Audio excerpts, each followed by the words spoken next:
Je n'ai jamais vu ça. Quelle pain pêche. Jamais. Vous dites bien, oui. Mon Dieu, quelle horreur. Quelle horreur. Seigneur Lagrange, Quoi? regardez-moi un peu sans rire. Eh bien, Que pensez-vous de notre visite? oh, En êtes-vous fort satisfait? à votre avis, avons-nous tous deux bien sujet de l'être? Pas tout à fait à dire vrai. Pour moi, je vous avoue que j'en suis tout scandalisé. A-t-on déjà vu, dites-moi, de pecs provinciales faire plus les renchéries que celle-là? Et deux gentilshommes traités avec plus de mépris que nous? À peine ont-elles pu se résoudre à nous faire donner des sièges. Je n'ai jamais vu tant bâiller, tant se frotter les yeux, tant se parler à l'oreille qu'elles l'ont fait entre elles, ni demander tant de fois, mais quelle heure est-il? Ont-elles répondu que oui et non à tout ce que nous avons pu leur dire? Ne m'avouerez-vous pas enfin que aurions-nous été les dernières personnes du monde? On pouvait nous faire pis qu'elles ont fait? Il me semble que vous prenez la chose fort à cœur. Ben, sans doute, je l'y prends. Et de telle façon que je me veux venger de cette impertinence. Je sais ce qui nous a fait mépriser.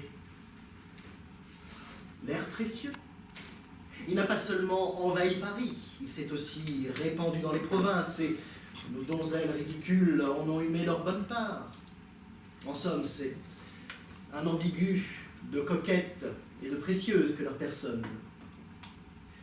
Je vois ce qu'il faut être pour en être bien reçu, et si vous m'en croyez, nous leur jouerons tous deux une pièce qui leur fera voir leur sottise et pourra leur apprendre à connaître un peu mieux leur monde.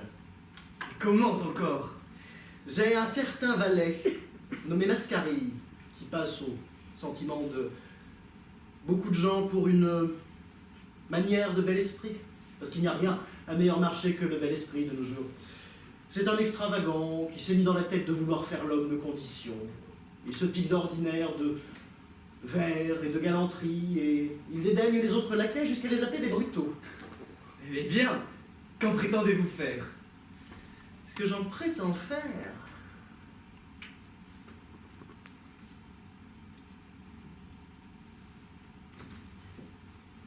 Il nous faut d'abord... Sortons d'ici avant cela. Eh bien, vous avez vu ma nièce et ma fille. Les affaires iront-elles bien? Quel est le résultat de cette visite? Ma foi, c'est une chose que vous pourrez beaucoup mieux apprendre auprès d'elle que de nous. Tout ce que nous pouvons vous dire, monsieur, c'est que nous vous rendons grâce de la faveur que vous nous avez faite et demeurons vos très humbles serviteurs. Très humble, oui. Ouais, il semble qu'ils sortent mal satisfaits d'ici. D'où pourrait venir leur mécontentement? Il faut savoir un peu ce que c'est. Oh là! Ouais, monsieur! J'arrive. Où sont vos maîtresses? Bah, dans leur cabinet. Que font-elles? Pommade pour les lèvres. C'est trop pommadé. Dites-leur qu'elles descendent. Ces bandardes-là avec leur pommade ont, je pense, envie de me ruiner. Je ne vois partout que blanc d'œufs, lait virginal et 1000 autres brimborions que je ne connais pas. Elles ont usé, depuis que nous sommes ici, le lard d'une douzaine de cochons, pour le moins. Et 4 valets vivraient tous les jours des pieds de mouton qu'elles emploient. Il est bien nécessaire, vraiment, de faire tant de dépenses pour vous graisser le museau. Dites-moi un peu ce que vous avez fait à ces messieurs que je les vois sortir avec tant de froideur. Vous avais-je pas commandé de les recevoir comme des personnes que je voulais vous donner pour mari? Et quelle estime, mon père, voulez-vous que nous fassions du procédé irrégulier de ces gens-là? Le moyen, mon oncle, qu'une fille un peu raisonnable se pût accommoder de leur personne. Et qui trouvez-vous à redire? La belle galanterie que la leur! Quoi? Commencez d'abord par le mariage. Et par où veux-tu donc qu'il débute? Par le concubinage? N'est-ce pas là un procédé dont vous avez sujet de vous louer toutes deux, aussi bien que moi? Est-il rien de plus obligeant que cela? Et ce lien sacré où ils aspirent, n'est-il pas un témoignage de l'honnêteté de leurs intentions? Mon Dieu, mon père.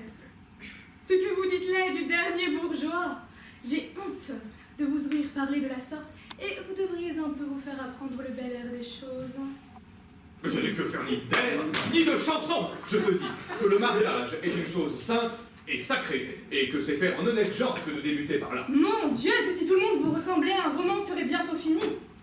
La belle chose que ce serait si d'abord Cyrus épousait Mandane, et Caron de Plainpied fut marié à Clélie. Mais que me vient compter celle-ci? Mon père, voici ma cousine, qui vous dira aussi bien que moi que le mariage ne doit jamais arriver qu'après les autres aventures. Il faut qu'un amant, pour être agréable, sache débiter les beaux sentiments, pousser le doux, le tendre et le passionné, et que sa recherche soit dans les formes. Premièrement, il doit voir au temple, ou à la promenade, ou dans quelque cérémonie publique la personne dont il devient amoureux, ou bien être conduit fatalement chez elle par un parent ou un ami, et sortir de là tout rêveur, mélancolique. Il cache un temps sa passion à l'objet aimé, et cependant lui fait plusieurs visites où l'on ne manque jamais de mettre sur le tapis quelques questions galantes qui exercent les esprits de l'assemblée. Le jour de la déclaration arrive, qui doit se faire ordinairement dans une allée de quelques jardins, tandis que la compagnie s'est un peu éloignée. Et cette déclaration est suivie d'un front courroux qui paraît à notre rougeur et bannit pour un temps l'amant de notre présence. Ensuite, il trouve moyen de nous apaiser, de nous accoutumer insensiblement au discours de sa passion, de tirer de nous cet aveu qui fait tant de peine. Après cela, viennent les autres aventures. Les rivaux jaloux qui se jettent au travers d'une inclination déjà bien établie. Les persécutions des pères. Les jalousies conçues sur de fausses apparences. Les plaintes. Les désespoirs. Les enlèvements et tout ce qui s'ensuit. Voilà comment les choses se traitent dans les belles manières. Et ce sont des règles dont, en bonne galanterie, on ne saurait se dispenser. Mais en venir de but en blanc à l'union conjugale, ne faire l'amour que par le contrat du mariage, et justement prendre le roman par la queue. Encore une fois, mon père, il ne se peut rien de plus marchand que ce procédé, et j'ai mal au cœur de la seule vision que cela me fait. Quel diable de jargon entends-je ici? Voici bien du hostile. En effet, mon oncle, ma cousine donne dans le vrai de la chose. Le moyen de bien recevoir des gens si peu congrus en galanterie. Je m'en vais gager qu'ils n'ont jamais vu la carte du temps.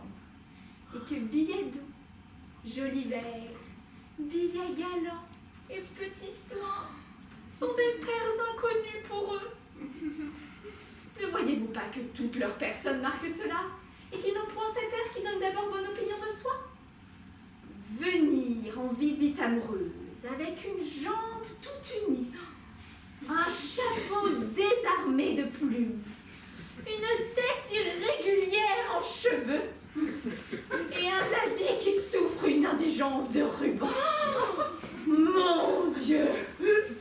Quels amants sont ceux-là! Quelle frugalité d'ajustement, quelle sécheresse de conversation! On n'y dure point, on n'y tient pas. J'ai encore remarqué que leurs rabats ne sont pas de la bonne faiseuse et qu'il s'en faut de plus d'un grand demi-pied que leur haut de chausses ne soit assez large.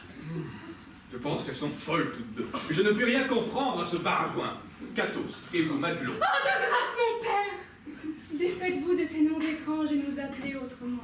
Comment ces noms étranges? Ne sont-ce pas vos noms de baptême? Mon Dieu, mon père, que vous êtes vulgaire! Pour moi, un de mes grands étonnements. Et que vous ayez pu faire une fille aussi spirituelle que moi. Enfin, a-t-on jamais parlé dans le haut style Cathos, de Madelon? Et ne m'avouerez-vous pas qu'il suffirait d'un seul de ces noms-là pour désavouer le plus beau roman du monde? Il est vrai qu'une oreille un peu délicate pâtit furieusement à entendre prononcer ces noms-là.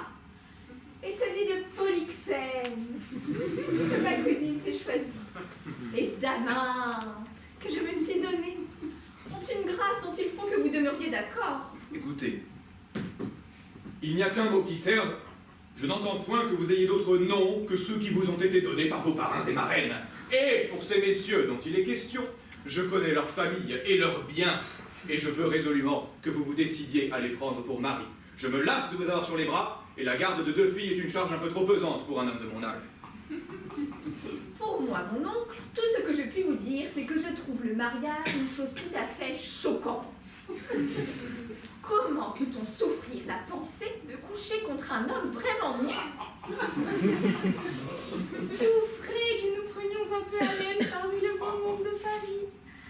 Laissez-nous faire à loisir le tissu de notre roman et n'empressez pointant la conclusion. Il n'en faut point douter, elles sont achevées. Encore un coup. Je n'entends rien à toutes ces balivernes. Je veux être maître absolu. Et, pour trancher toutes sortes de discours, ou vous serez mariées toutes deux avant qu'il soit peu, ou, ma foi, vous serez religieuses. J'en fais un bon serment.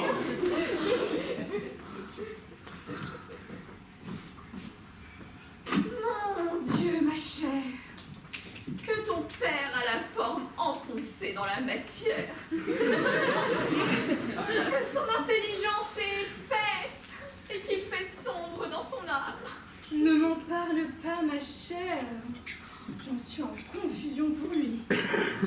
Pour moi, j'ai peine à me persuader que je puisse être véritablement sa fille. Et je crois qu'un jour, quelque aventure viendra me développer une naissance plus illustre. Oui, je le croirais bien, il y a toutes les chances du monde. Et pour moi, quand je me regarde ici... Madame Attendez, j'arrive. Il y a un laquais qui demande si vous êtes au logis et il dit que son maître il veut vous voir. Apprenez sotte à vous énoncer moins vulgairement. Dites, voilà un nécessaire qui demande si vous êtes en commodité d'être visible. J'entends point le latin, hein. J'ai pas étudié comme vous la philophonie dans le grand cirque. L'impertinente. Le moyen de souffrir cela. Et qui est-il le maître de ce laquais? Ah bah il me l'a nommé le marquis de Mascara. Oh ma chère marquis!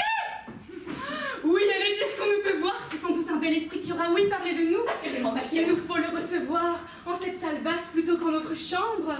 Ajustons nos cheveux et soutenons notre réputation.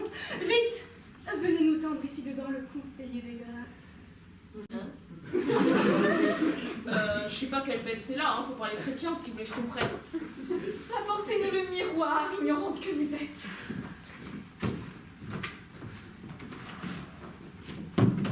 Et gardez-vous bien d'en salir la glace par la communication de votre visage.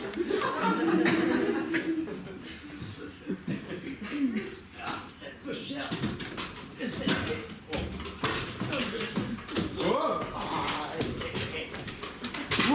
Bon, ouais.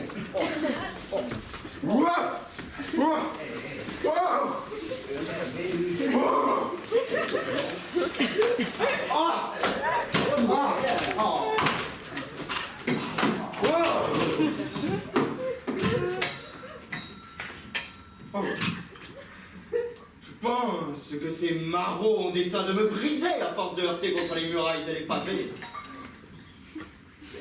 C'est que la porte est étroite, hein. Et c'est vrai que vous êtes jusqu'ici. Voilà. Je le crois bien. Voudriez-vous, faquin, que j'exposasse l'embonpoint de mes plumes aux inclémences de la saison pluvieuse et que j'allasse imprimer mes souliers en bout? Allez, ôtez votre chaise d'ici. Payez-nous donc, monsieur. Hein? Je dis, monsieur, qu'il faut que vous nous donniez de l'argent. Comment, canaille? Demander de l'argent à une personne de ma qualité?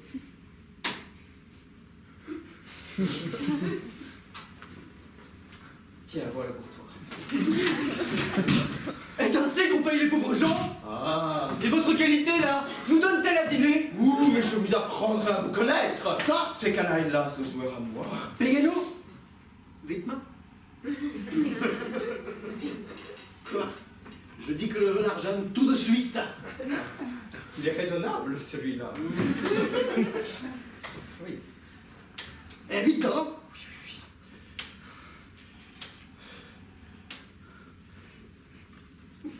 Oui. Voilà. Mais l'autre est un coquin qui ne sait pas ce qu'il dit. Es-tu content? Ah, moi je suis pas content. Vous avez donné un soufflet à ma camarade. Et je vous garantis. Oh, oui, doucement. On obtient tout de moi quand on s'y prend de la bonne façon.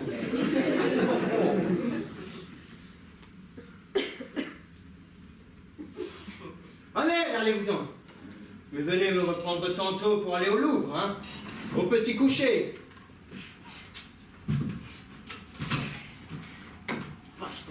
Il est achevé celui-là, hein.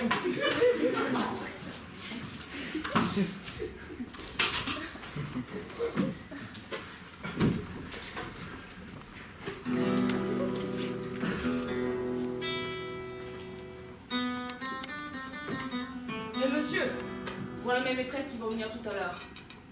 Qu'elle se presse surtout pas. Je suis posté ici commodément pour attendre.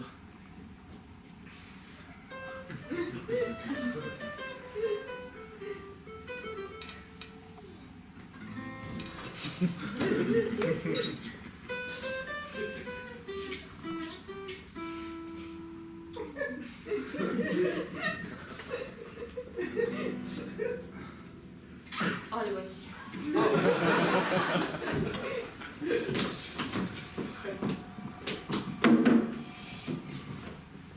Mesdames,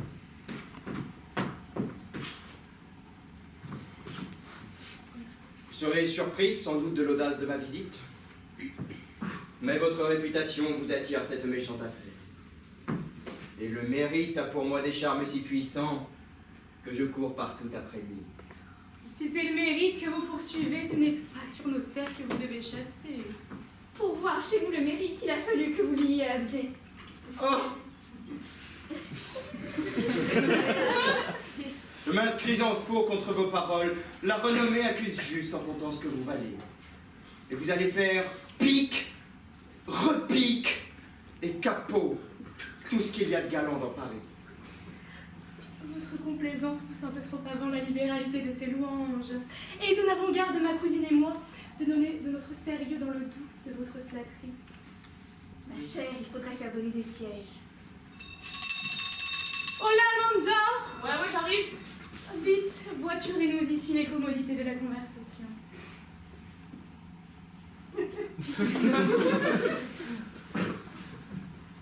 Non, non.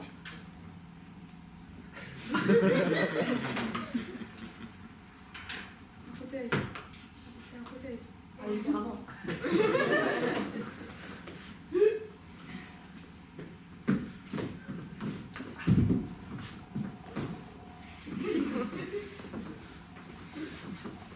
Mais au moins y a-t-il sûreté ici pour moi? Que craignez-vous? Quelque vol de mon cœur. Quelque assassinat de ma franchise. Je vois ici des yeux qui ont la mine d'être de fort mauvais garçons, de faire insulte aux libertés et de traiter une âme de turc à mort.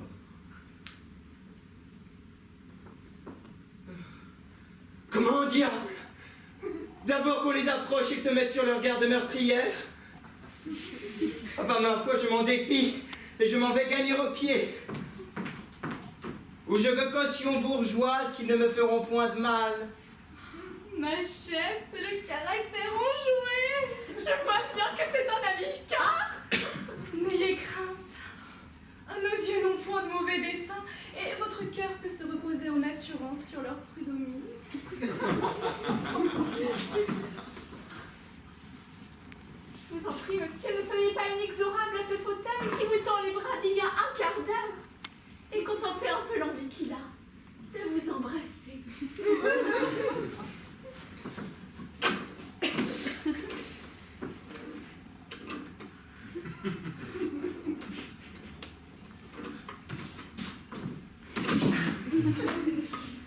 Eh bien, mesdames, que dites-vous de Paris? Hélas, qu'en pourrions-nous dire? Il faudrait être l'antipode de la raison pour ne pas confesser que Paris est le grand bureau des merveilles, le centre du bon goût, du bel esprit et de la galanterie. Pour moi, je tiens que, hors de Paris, il n'y a pas de salut pour les honnêtes gens. C'est là une vérité incontestable. Il y fait un peu crotté, mais nous avons la chaise. Il est vrai que la chaise est un retranchement merveilleux contre les insultes de la boue et du mauvais temps. Vous recevez beaucoup de visites? quel bel esprit est des vôtres. Nous ne sommes pas encore connus, mais nous sommes en passe de l'être. Et nous avons une amie particulière qui nous a promis d'amener ici tous ces messieurs du recueil des pièces choisies. Et certains autres qu'on nous a nommés pour être les arbitres souverains des belles choses. C'est moi qui ferai votre affaire mieux que personne. Ils me rendent tous visite. Et je puis dire que je ne me lève jamais sans une demi-douzaine de beaux esprits. Nous vous serons obligés de la dernière obligation si vous nous faites cette amitié. Car enfin, il faut avoir la connaissance de tous ces messieurs-là si l'on veut être du beau monde. Ce sont eux qui donnent le branle à la réputation dans Paris. Et vous savez qu'il y en a tels qu'il ne faut que la simple fréquentation pour vous donner bruit de connaisseuse. Mais pour moi, ce que je considère plus particulièrement, c'est que, par le moyen de ces visites spirituelles, l'on est instruit de 100 choses qu'il faut savoir de première nécessité et qui sont de l'essence d'un bel esprit. On apprend par là chaque jour les petites nouvelles galantes et les jolis commerces de prose et de vers. On sait à pour nommer. Un tel a composé la plus jolie pièce du monde sur un tel sujet. Une telle a fait des paroles sur un tel air. Celui-là a écrit un madrigal sur une jouissance. Cet autre a composé des stances sur une infidélité. Monsieur Untel écrivit hier au soir un quatrain à mademoiselle une telle dont elle lui fit parvenir la réponse ce matin sur les 8 heures. Un tel auteur en est à tel dessin. Celui-là en est à la 3e partie de son roman. Cet autre fait mettre ses ouvrages sur la presse. Cela ce qui vous fait valoir dans les belles compagnies. Et si l'on ignore ces choses, je ne donnerai pas un clou de tout l'esprit qu'on peut avoir. En effet, je trouve que c'est renchérir sur le ridicule qu'une personne se pique d'esprit et ne sache pas jusqu'au moindre petit quatrain qui se fait chaque jour dans Paris. Et pour moi, j'aurais toutes les hontes du monde s'il fallait qu'on va me demander si j'aurais vu quelque chose de nouveau et que je ne l'aurais pas vu. Il est vrai qu'il est honteux de n'avoir pas des premiers tout ce qui se fait. Mais ne vous mettez pas en paix. Je veux établir chez vous une académie de beaux esprits. Et je vous promets qu'il ne se fera pas un bout de vers dans Paris que vous ne sachiez par cœur avant tous les autres. Pour moi, tel que vous me voyez, je m'en escrime un peu quand je veux. Et vous verrez courir de ma façon dans les belles ruelles de Paris 200 chansons, autant de sonnets, 400 épigrammes et plus de 1000 madrigaux. Sans compter les énigmes et les portraits. Je dois vous avouer que je suis furieusement pour les portraits. Je ne vois rien de plus galant que cela. Les portraits sont difficiles et demandent un esprit profond. Vous en verrez de ma manière, qui ne vous déplairont pas. Pour moi, j'aime terriblement les énigmes. Cela exerce l'esprit. Et j'en ai fait 4 encore ce matin que je vous donnerai à deviner. Les madrigaux sont agréables quand ils sont bien tournés. Oh, mais c'est mon talent particulier. Je travaille à mettre en madrigaux toute l'histoire romaine. Oh, certes, cela sera du dernier beau. Et j'en retiens un exemplaire au moins, si vous faites imprimer. Je vous en promets à chacune un, et des mieux reliés. Cela est au-dessous de ma condition, mais je le fais seulement pour donner à gagner aux libraires qui me persécutent. Je m'imagine que le plaisir est grand de se voir imprimer. Sans doute. Mais à propos, il faut que je vous dise un impromptu que je fis hier chez une duchesse de mes amies que je fus visiter. Car je suis diablement fort sur les impromptus. L'impromptu est justement la pierre de touche de l'esprit. Écoutez donc. Nous y sommes de toutes nos oreilles.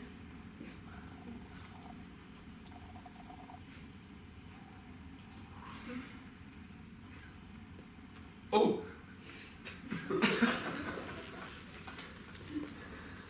Oh! Je n'y prenais pas garde. Tandis que sans songer à mal, je vous regarde. Votre œil en tapinois me dérobe mon cœur. Ô voleur! Ô voleur! Au voleur! Au voleur! Mon Dieu! Voilà qui est poussé dans le dernier galant. Tout ce que je fais à l'air cavalier, cela ne sent point le pédant. Oh, il en est éloigné de plus de 2000 lieues. Avez-vous remarqué ce commencement? Oh! Oh! Voilà qui est extraordinaire. Oh! Oh! Comme un homme qui s'avise tout d'un coup. Oh! Oh! La surprise! Oh! Oh! Oui, je trouve ce... formidable! Il semble que cela ne soit rien. Mon Dieu, que dites-vous là? Ce sont là de ces choses qui ne se peuvent payer. Sans doute. Et j'aimerais mieux avoir fait ce... qu'un poème épique! Dieu! Vous avez le goût bon. Je ne l'ai pas tout à fait mauvais. Mais n'admirez-vous pas aussi? Je n'y prenais pas garde. Je n'y prenais pas garde. Je ne m'apercevais pas de cela. Façon de parler naturelle, je n'y prenais pas garde. Tandis que, sans songer à mal, tandis qu'innocemment, sans malice, comme un pauvre mouton, je vous regarde, c'est-à-dire, je vous observe, je vous contemple, je m'amuse à vous considérer. Votre œil en tapinois, que vous semble de ce mot tapinois, n'est-il pas bien choisi? Tout à fait bien. Tapinois, tapinois, tapinois, tapinois, tapinois.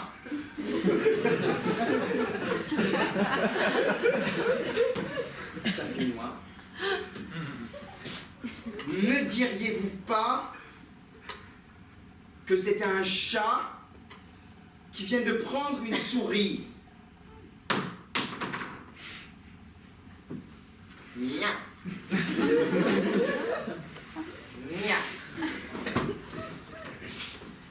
Nya. Nya. Nya. Il ne se peut rien de mieux! Me dérobe mon cœur. Me dérobe mon cœur. Me l'emporte. Me le ravit. Au voleur. Au voleur. Au voleur. Au voleur. Ne diriez-vous pas que c'est un homme qui crie et court après un voleur pour le faire arrêter? Au voleur. Au voleur. Au voleur. Au voleur. Au voleur. Au voleur. Au voleur. Au voleur. Au voleur. Au voleur. Au voleur. Au voleur. Au voleur. Il faut avouer que cela a un tour spirituel et galant. Je veux vous dire l'air que j'ai fait dessus. Vous avez appris la musique? Moi, point du tout. Et comment cela se peut-il? Les gens de qualité savent tout sans avoir jamais rien appris. Assurément, ma chère. Écoutez si vous trouverez l'air à votre goût. La la la la la la la. La brutalité de la saison a furieusement outragé la délicatesse de ma voix. Mais y importe, hein, c'est à la cavalière.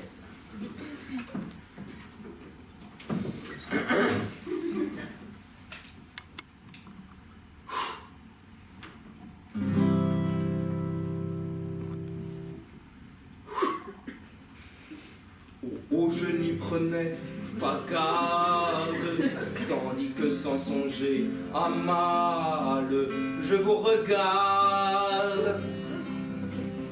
Votre œil en tapinois me dérobe mon cœur au voleur, au voleur, au voleur. Non. J'en ai d'autres. Elles vont s'aider. Rock.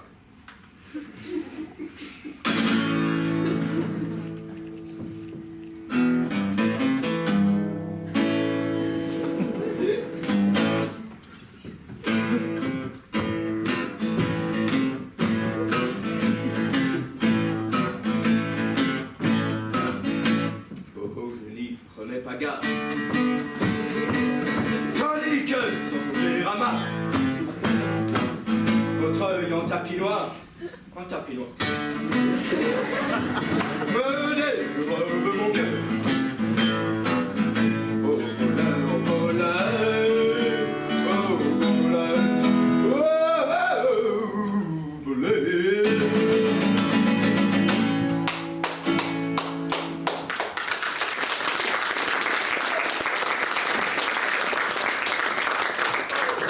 Mon Dieu!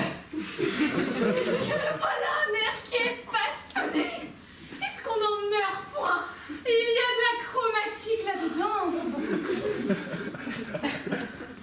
Ne trouvez-vous pas la pensée bien exprimée dans le chant? Oh voleur, oh voleur, oh voleur. Et tout d'un coup là, comme si on criait bien bien fort. Ouah, oh, oh, oh, oh, oh, oh.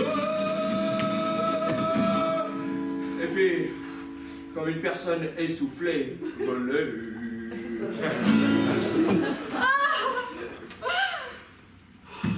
C'est là savoir le fin des choses, le grand fin. Le fin du fin, tout est merveilleux. Je vous assure, je suis enthousiasmée par l'air. Et les paroles. Je n'ai jamais rien entendu de cette force-là. Pour tout vous dire, tout ce que je fais me vient naturellement. C'est sans étude. La nature vous a traité en vraie mère passionnée. Et vous en êtes un enfant gâté. Mesdames, à quoi donc passez-vous le temps? Rien du tout. Nous avons été jusqu'ici dans un jeûne effroyable de divertissement. Ah. Je m'offre à vous mener à la comédie un de ces jours si vous le voulez. Aussi bien on en doit jouer une nouvelle, que je serai bien aise que nous voyons ensemble. Cela n'est pas de refus. Mais je vous demande d'applaudir comme il faut quand nous y serons. Car je me suis engagé de faire valoir la pièce, et l'auteur m'en est venu prier ce matin encore. C'est la coutume ici, qu'à nous autres gens de condition, les auteurs viennent lire leurs pièces nouvelles pour nous engager à les trouver belles et leur donner de la réputation. Et je vous laisse à songer, si quand nous lisons quelque chose, le parterre ose nous contredire.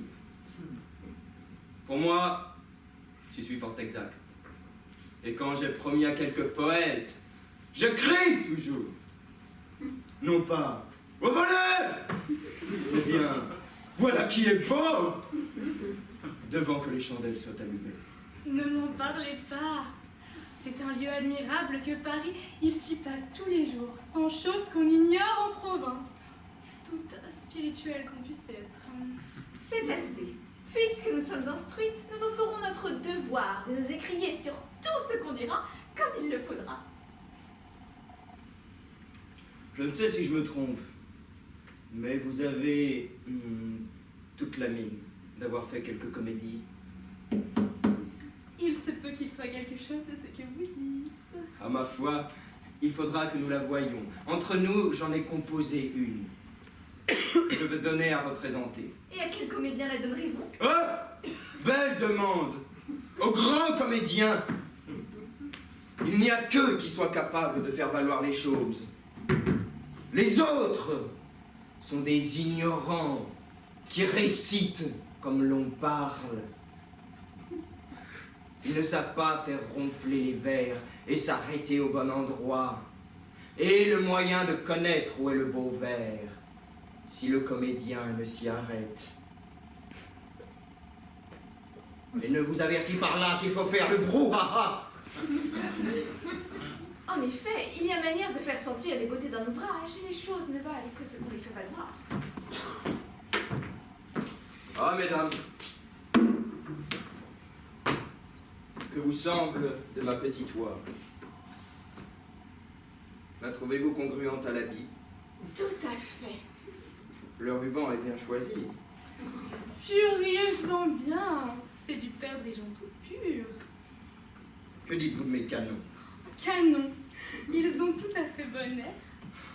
Pour moi, je puis me vanter au moins qu'ils ont un grand quartier plus que tout ce qu'on fait. Il est vrai que je n'ai jamais vu porter aussi haut l'élégance de l'ajustement. Attachez un peu sur ces gants la réflexion de votre odorat. Ils sentent furieusement bon. Je n'ai jamais respiré une odeur mieux conditionnée. Et celle-là?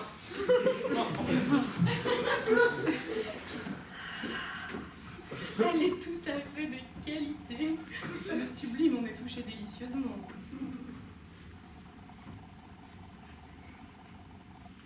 Et vous ne me dites rien de mes plumes. Comment les trouvez-vous? Effroyablement belle.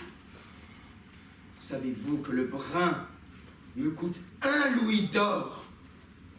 Pour moi, j'ai cette manie de vouloir donner généralement dans tout ce qu'il y a de plus beau. Je vous assure que nous nous sympathisons là-dessus, vous et moi. J'ai une délicatesse furieuse pour tout ce que je porte et jusqu'à mes chaussettes, je ne peux rien souffrir qui ne soit de la bonne ouvrière. Ah! Doucement! Dieu me damne, mesdames, c'est fort mal en usé. J'aime me plaindre de votre procédé, cela n'est pas honnête. Qu'est-ce donc qu'avez-vous? Quoi? M'attaquer toutes deux en même temps? Contre mon cœur, à droite et à gauche. C'est contre le droit des gens. La partie n'est pas égale. Et je m'en vais crier. Je m'en vais crier. Oh, au meurtre. Il faut avouer qu'il dit les choses d'une manière particulière. Il a un tour admirable dans l'esprit. Vous avez plus de peur que de mal. Et votre cœur crie avant qu'on ne l'écorche. Comme un diable. Il est écorché depuis la tête jusqu'aux pieds. Eh madame, on demande à vous voir. Qui? Le vicomte de Jodelet. Le vicomte de Jodelet? Le connaissez-vous? Oh, c'est mon meilleur ami. Faites entrer vitement. Il y a longtemps que nous nous sommes vus et je suis ravi de cette aventure. Vicomte! Vicomte! Marquis? Ah, c'est Vicomte! Vicomte! Marquis! Ah, que je suis aise! Que j'ai le joie de te voir ici! Ah, mais baise-moi donc encore un peu, je te... Ah! À toute bonne, nous commençons d'être connus. Voilà le beau monde qui prend le chemin de nous venir voir. Mesdames, agréez que je vous présente ce gentilhomme-ci. Sur ma parole, il est digne d'être connu de vous. Et oui, il est juste de venir vous rendre ce qu'on vous doit. Et vos attraits exigent leurs droits seigneuriaux sur toutes sortes de personnes. C'est là pousser vos civilités jusqu'au dernier confin de la flatterie. Cette journée doit être marquée dans notre almanach comme une journée bien heureuse. Enfin, petit garçon! Faut-il toujours vous rappeler les choses? Voyez-vous pas qu'il faut le surcroît d'un fauteuil?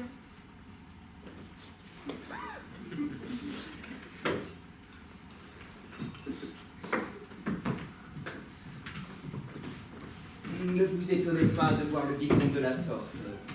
Il ne fait que sortir d'une maladie qui lui a rendu le visage pâle, comme vous le voyez. Oui, oh, ça, ce sont fruits des veilles de la cour et des fatigues, de la guerre Savez-vous, mesdames, que vous voyez dans le vicomte un des plus vaillants hommes du siècle? C'est un brave à 3 poils. Vous ne m'en devez rien, Marquis. Et nous voyons bien ce que vous savez faire aussi. Il est vrai que nous nous sommes vus tous deux dans l'occasion. Oui. Et dans des moments où il faisait fort chaud. Oui, mais non pas si chaud qu'ici. Notre connaissance s'est fait à l'armée. Et la première fois que nous nous vîmes, il commandait un régiment de cavalerie sur les galères de Malte. Il est vrai. Mais vous étiez pourtant dans l'emploi avant que j'y fusse. Et je me souviens, je n'étais que petit officier encore, qu'il commandait 2000 chevaux. 2000 ? Oh oui. La guerre est une belle chose. Comme... Mais, ma foi, la cour récompense bien mal aujourd'hui les gens de service comme nous. Ah oui. C'est ce qui fait que je veux pendre l'épée au croc. Pour moi, j'ai un furieux tendre pour les hommes d'épée. Je les aime aussi, mais je veux que l'esprit assaisonne la bravoure. Te souvient-il, vicomte, de cette demi-lune que nous emportâmes sur les ennemis au siège d'Arras? Oh, mais que veux-tu dire avec ta demi-lune? C'était bien une lune tout entière. Je pense que tu as raison. Il m'en doit bien souvenir, ma foi. Et j'y fus blessé à la jambe par un coup de grenade dont je porte encore les marques. Tâtez un peu de grâce, vous sentirez quelque chose. C'était là. Il est vrai que la cicatrice est grande. Donnez-moi votre main et tâtez celui-ci là, justement au derrière de la tête. Aïe! Y êtes-vous? Oui, je sens quelque chose. C'est un coup de mousquet que je reçus la dernière campagne que j'ai faite. Voici un coup qui me berce de part en part à l'attaque de Gravelines. Je vais vous montrer une furieuse plaie. Ce n'est pas nécessaire. Nous vous croyons sans y regarder. Ce sont marques honorables qui font voir ce qu'on est. Nous ne doutons point de ce que vous êtes.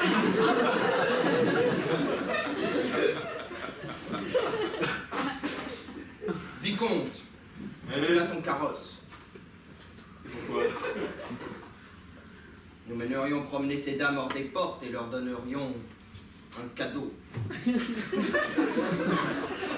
Nous saurions sortir aujourd'hui. Ayons donc les violons pour danser. Ma foi, c'est bien avisé. Pour cela, nous y consentons.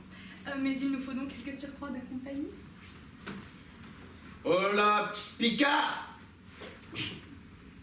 Picard! Picard! Bourguignon! Cascaret!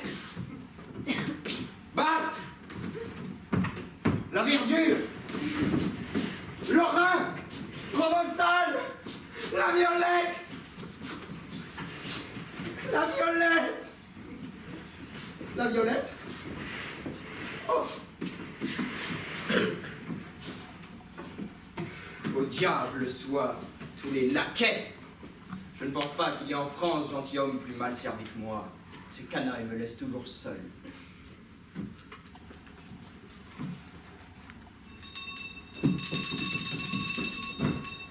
Ouais, madame. Hola, Almanzor.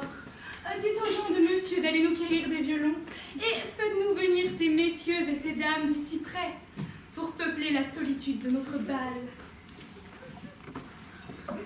Dis-moi, vicomte, Ouais. que dis-tu de ces yeux? Mais toi-même, Marquis, que t'en semble?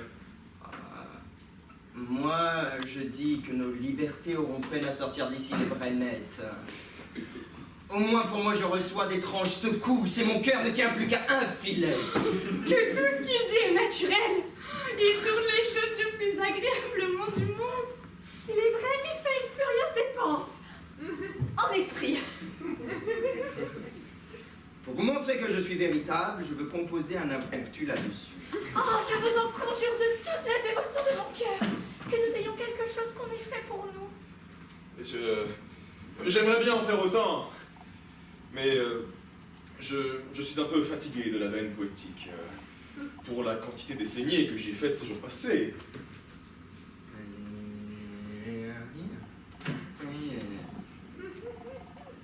Mon Dieu, que diable est cela? Je fais toujours bien le premier vers. Mais j'ai peine à faire les autres.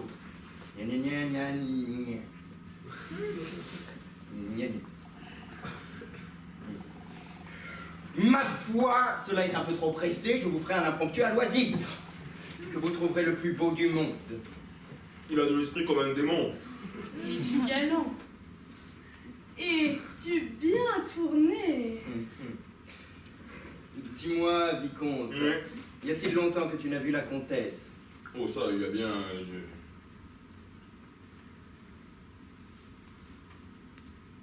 3 semaines que je ne l'ai pas vu. Sais-tu bien que le duc m'est venu voir ce matin et m'a voulu mener à la campagne courir un cerf avec lui?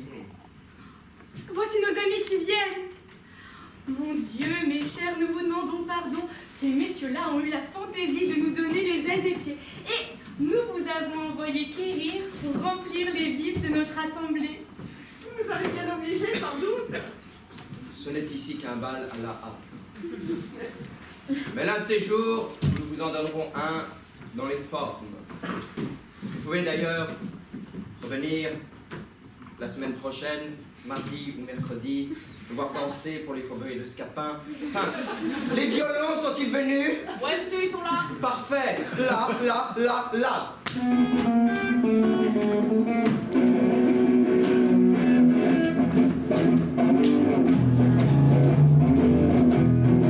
Ouais. Il a un tour de taille élégant. Et la ville de danser proprement. Ma franchise va danser la croix aussi bien que mes pieds. En cadence, violon! En cadence! Oh, quel ignorant, il n'y a pas moyen de danser proprement avec eux. Passe-moi ta guitare, toi! Là, regarde! Là.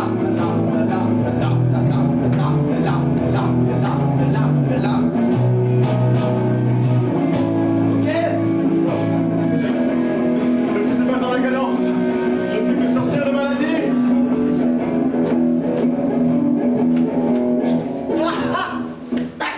Mais vous voilà, coquin! Il y a 1 heure que nous vous cherchons! S'il vous plaît. Allez, entrez. Ah, vous ne m'aviez pas dit que les coups en seraient aussi. Mais oui, mais c'est bien à vous, infâme que vous êtes, à vouloir faire l'homme de condition.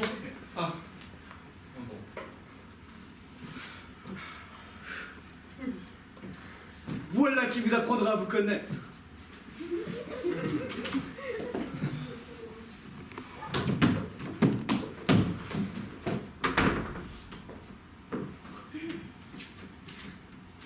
Que veut donc dire ceci? C'est une gageure. Ma foi, je n'ai pas voulu faire semblant de rien. Je suis violent et je me serais emporté. Endurer un affront de la sorte en notre présence.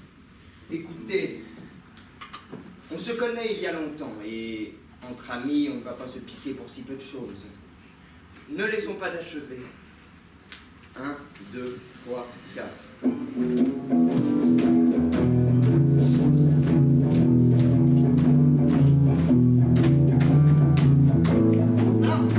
Ma foi, Marron, vous ne vous riez pas de nous, je vous le promets.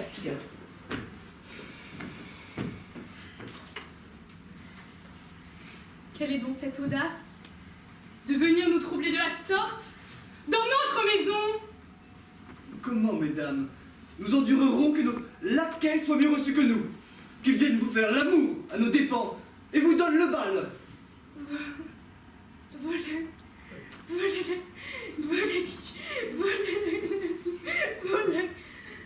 laquais! Oui, madame, nos laquais. Et cela n'est ni beau, ni honnête de nous les débaucher comme vous le faites. Oh ciel, quelle insolence! Mais, ma foi, ils n'auront pas l'avantage de se servir de nos habits pour vous en donner dans la vue. Hein? Et si voulez-vous les aimer, ce sera, ma foi, pour leurs beaux yeux. Hein? Allez, défroquez-vous. Voilà le marquisat et la vicomté à bas. Adieu notre braverie.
Et de nous supplanter avec nos propres vêtements. Ô fortune, quelle est ton inconstance? Vite, ôtez jusqu'à la moindre chose. Non. C'est vrai aussi, s'il te plaît.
Mesdames, dans l'état qu'ils sont, vous êtes libres de poursuivre vos amours avec eux.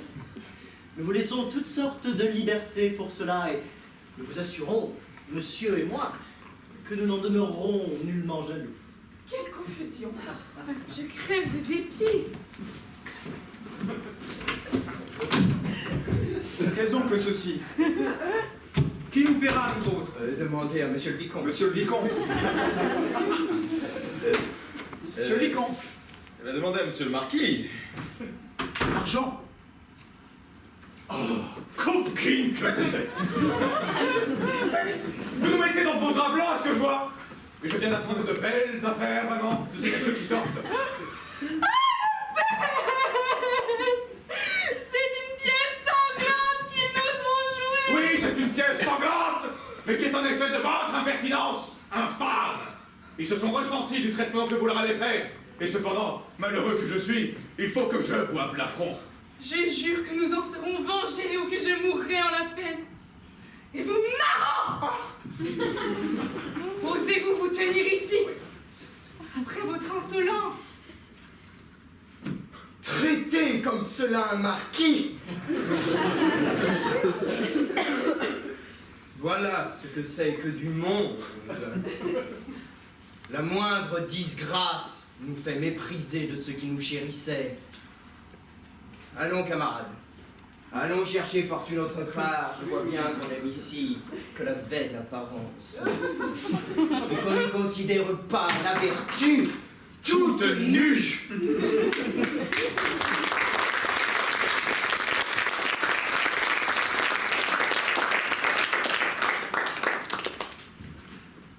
Monsieur, nous entendons que vous le contentiez à leur défaut pour ce que nous avons joué là. Oui. Oui, je vous vais contenter. Et voici la monnaie dont je vous veux payer.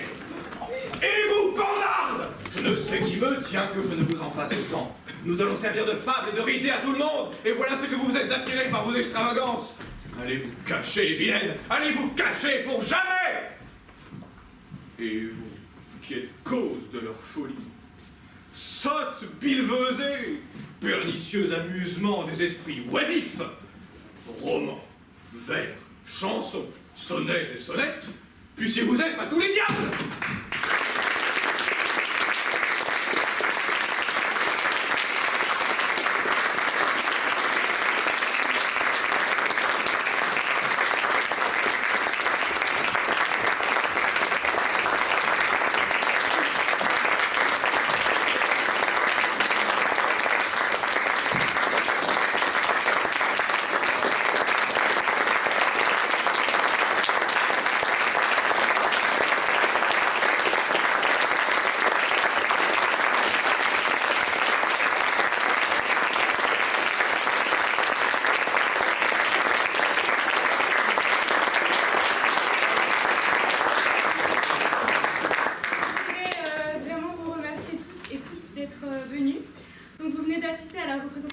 De l'année dernière de l'atelier théâtre qui est donnée par notre professeure Madame Payet.